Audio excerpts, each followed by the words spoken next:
Travel light sa mahigit 200 destinasyon na magaan din sa bulsa. Yan ang tampok sa isang travel expo na gaganapin sa huling linggo ng buwan.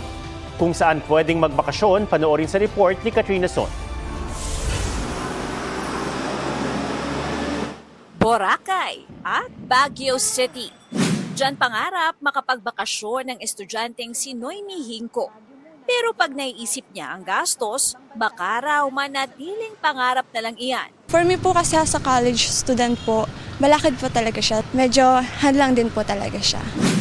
Boracay rin at Siargao ang target naman mapasyalan ng security guard naman na si Jericho Basi. Gusto ko po talaga mag-travel.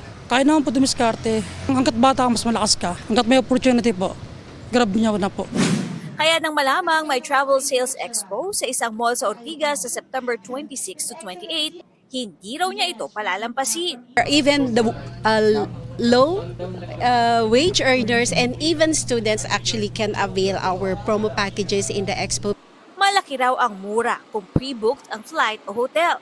At kung ikaw ay newbie traveler o may mga katanungan sa lugar o bansa na pupuntahan, masasagot iyan sa mahigit 200 booths sa Expo, kabilang na ang sa Cebu, Siquijor, Bohol at Boracay. Boracay is Boracay na, no? Kanina nga sabi, World Beach. Maganda kasi ang collaboration namin with the stakeholders, even the community. So halos ang tao sa Boracay naging tourista, no, sila oriented na. So yun ang isang malaking lamang natin sa kanila din.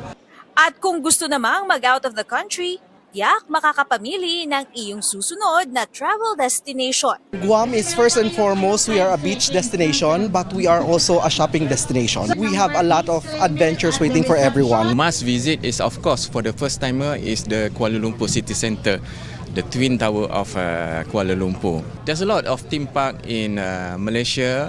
Katrina Son, nagbabalita para sa GMA Integrated News.